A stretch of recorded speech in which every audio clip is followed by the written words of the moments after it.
سے، تو آپ سلطنت چاہتے ہیں تو میں آپ کو دے دیتا ہوں، ایک جگہ میں 2 بادشاہ نہیں رہ سکتے۔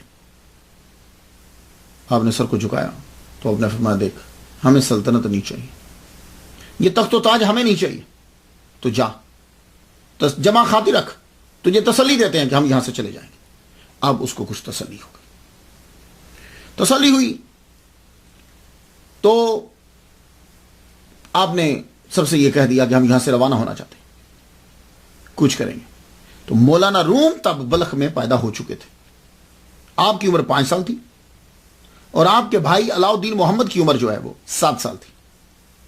ان کا نام مولانا روم کے بھائی کا نام بھی علاؤدین ہے، اور ان کے آگے جو اولاد پیدا ہوئی اس کا بھی ایک کا نام بہاؤدین اور ایک کا نام علاؤدین رکھا۔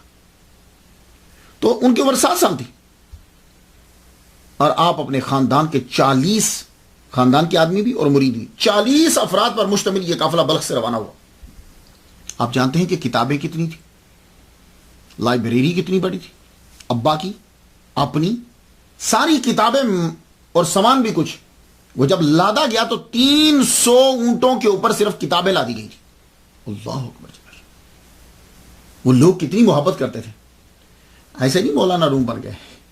آپ جن لوگوں کا نام آج 700 اور 800 سال کے بعد بھی سن رہے ہو، اس دور کے اندر وہ اتنے عظیم ہوتے تھے کہ آپ تصور بھی نہیں کر سکتے، ایسے ان کے نام زندہ نہیں ہیں۔ 300 اونٹوں کے اوپر صرف کتابیں جو ہیں وہ جا رہی۔ آپ وہاں سے روانہ ہو گئے۔ یہ قافلہ جدھر اس سے گزرتا، عوام اور خواص، علماء، الفضلاء، شرفاء، سب کے سب آ کر بچھ جاتے، فیض پاتے۔ آخر کار یہ قافلہ بغداد کے اندر داخل ہونے لگا، بغداد کے قریب پہنچا، اور یہ خوارزم شاہ اور بغداد کا خلیفہ آپس میں لگتی تھی ان کی۔ تو جب یہ بلخ سے جا رہے ہیں تو بغداد کے خلیفہ نے یہ سمجھا کہ شاید یہ اس کے جاسوس بن کر آ رہے ہیں، اس کو ذرا پریشانی لاحق ہوئی۔ آپ کو معلوم ہے کہ تب شہر کے دروازے ہوتے تھے، دروازے کے اوپر روک دیا۔ کس کو بھیجا آپ جانتے ہیں؟ شہاب الدین عمر سہروردی رحمۃ اللہ علیہ، جو سہروردی سلسلے کے بانی ہیں۔ وہ اکثر خلیفہ کے سفیر بن کر جایا کرتے تھے۔ ان سے جب مشورہ کیا گیا تو انہوں نے کہا یہ صرف بہاؤدین ہے، صرف بہاؤدین ہی آئے ہیں۔ کیا مطلب تھا؟ کہ آپ جمع خاطر رکھیے، یہ نہ تو جاسوس بن کر آئے ہیں، نہ آپ کی سلطنت کو تباہ کرنے کے لیے آئے۔ بغداد کا دروازہ کھولا گیا۔ شہاب الدین سہروردی رحمۃ اللہ علیہ خود استقبال کے لیے آگے بڑھے۔ مولانا روم کے ابا کا مقام سمجھیے، اس سے اندازہ لگا لیجئے کتنا بڑا مقام ہے کہ شہاب الدین عمر سہروردی رحمۃ اللہ علیہ خود آگے بڑھ رہے ہیں۔ زانوؤں کو بوسہ دیا، سواری سے نیچے اترے، زانوؤں کو بوسہ دیا، موزے خود اتارے۔ اللہ اکبر۔ یہ مولانا روم کے والد گرامی کا، میں ابھی خاندان کا بتا رہا ہوں آپ کو تاکہ ان کا مقام سمجھ میں آ جائے۔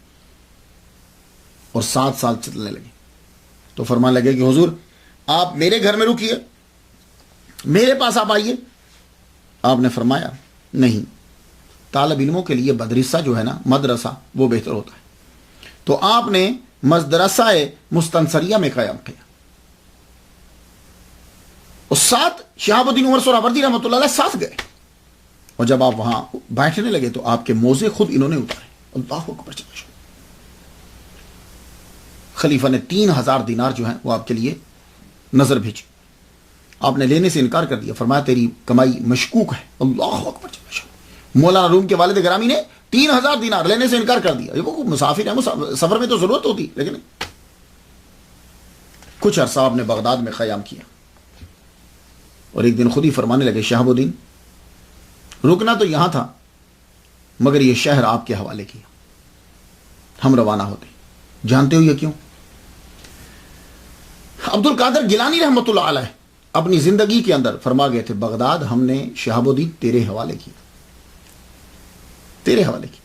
میں یہ اتنی مشہور یہ روایت نہیں ہے، لیکن میں نے پڑھا ضرور ہے کہ معین الدین اجمیری رحمۃ اللہ علیہ نے بھی ایک مرتبہ کہا کہ مجھے بغداد کی سلطنت دے دی جائے۔ آپ نے فرمایا کوئی اور مانگ لو، بغداد ہم شہاب الدین کو دے چکے ہیں۔ تو جب عبد القادر گیلانی رحمۃ اللہ علیہ شہاب الدین عمر سہروردی رحمۃ اللہ علیہ کو بغداد دے چکے ہیں، تو مولانا روم کے ابا کیسے رک سکتے تھے وہاں؟ نہیں، تو انہوں نے بھی وہی جملہ کہا جو عبد القادر گیلانی رحمۃ اللہ علیہ نے کہا ہے، الغوث الاعظم نے۔ آپ نے فرمایا کہ ہم نے بغداد جو ہے یہاں رکنا چاہتے تھے، لیکن ہم نے یہ شہر تیرے حوالے کیا۔ اللہ اکبر۔ روانگی سے قبل جو ہے وہ خلیفہ کی یہ آرزو تھی کہ آپ ہماری شاہی مسجد کے اندر خطبہ دیں. آپ نے فرمایا ٹھیک ہے، میں جمعہ آ کر خطبہ دیتا. خود خلیفہ آیا، سب علماء سب آئے. آپ نے جب تقریر فرمائی، اللہ اکبر جل شانہ، مولانا روم کے والد گرامی نے جب بغداد کی شاہی مسجد کے اندر تقریر فرما رہے ہیں، خود خلیفہ رو رہا ہے، لوگ رو رہے ہیں، آہوزاری اور آہو بکا، ہر طرف سے شور برپا ہے. آپ نے پندوں نصائح فرمائی. اس کے بعد آپ وہاں سے روانہ ہوئے. تو بغداد سے روانہ ہوئے تو